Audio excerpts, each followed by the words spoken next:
time is not a possession. It's a loan. We live like time belongs to us. Like we own our days, our hours, even the next minute. But time was never ours to keep. It doesn't sit in our pockets, waiting to be spent whenever we feel ready. Time is a loan, a silent agreement we never signed, yet one we live under every single day.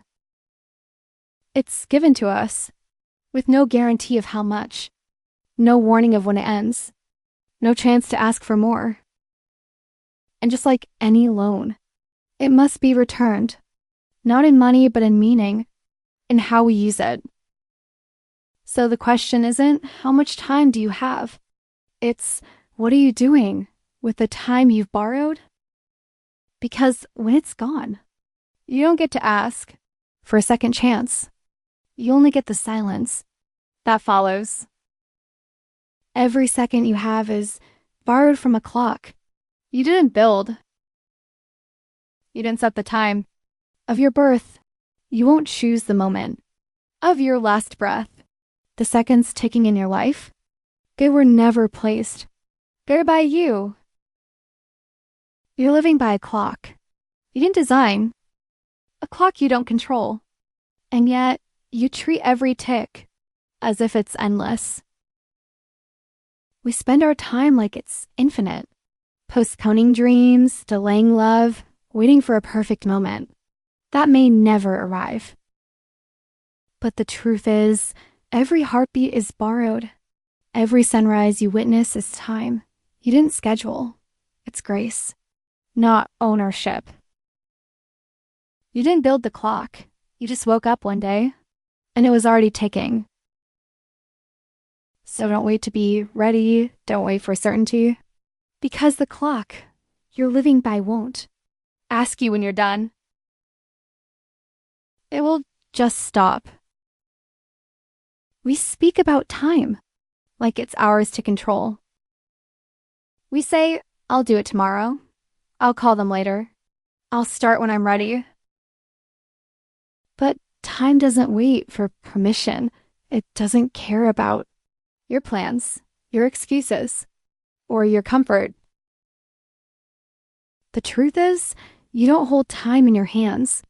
Time holds you. It moves with or without your will.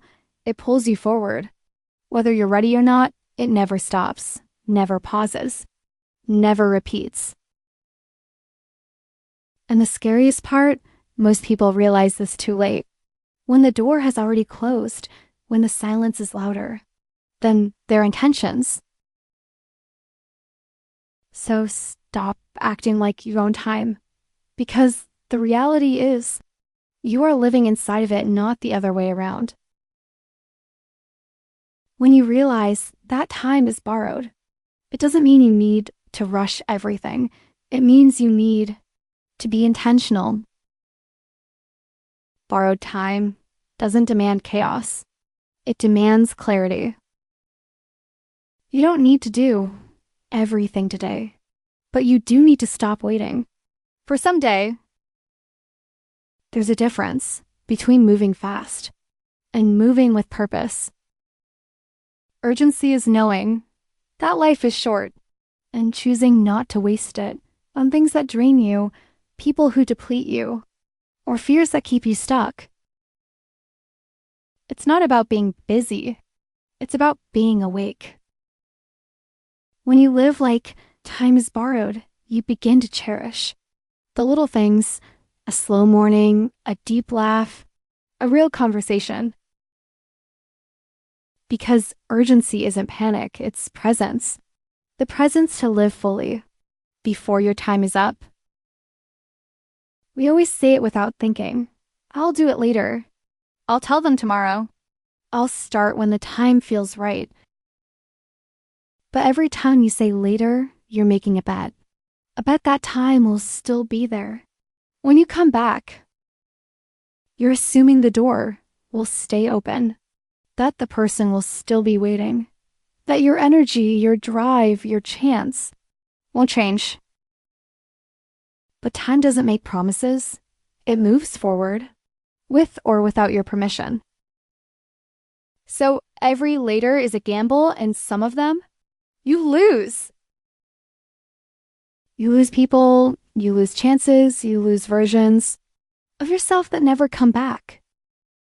So maybe it's time to stop gambling with what you can't afford to lose. Do it now. Say it now. Start it now. Because later is where dreams go to die.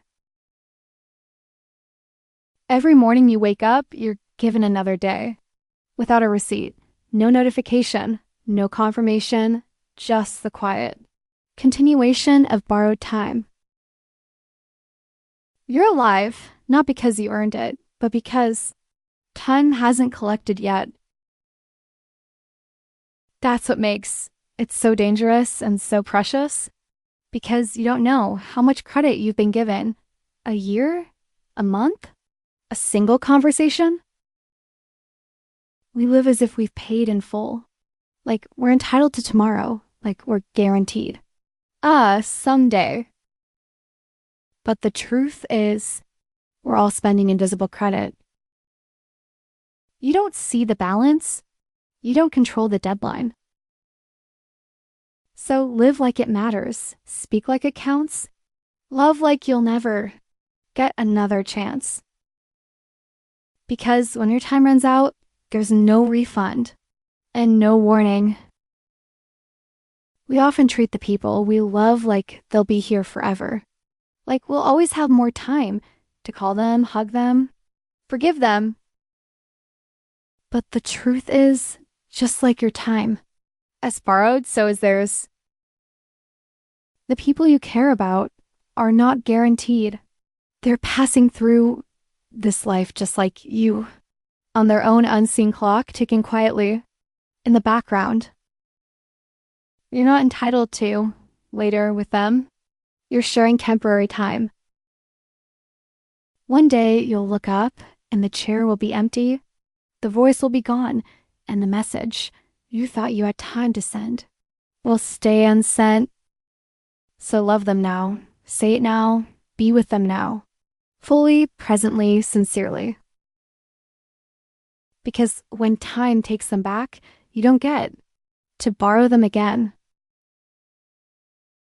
We've all said it, I'll wait for the right moment. When things are perfect, I'll begin. I'm not ready yet. But perfection is a myth. The right time is a story. We tell ourselves to delay action, to stay safe, to stay still. And while you wait, time doesn't. It keeps ticking, quietly, patiently, without needing your permission, until one day you realize you were waiting for a door that never planned to open. The truth is, many people spend their whole life waiting, and then time shows up at their doorstep, not with opportunity, but with closure. And by then, it's too late. So stop waiting for the perfect time. Start during the awkward. Begin while it's messy, love while it's scary. Because time doesn't wait for your readiness. It waits for nothing. Really think about it. If you truly believe that time wasn't something you owned, that every minute was borrowed, that every second could be your last, would you still hold that grudge? Would you still scroll past your purpose? Would you still wait for permission to live the life you dream about? Or would you finally speak the words you've held back? Would you hug someone longer? Would you let go of what's been, slowly killing your peace?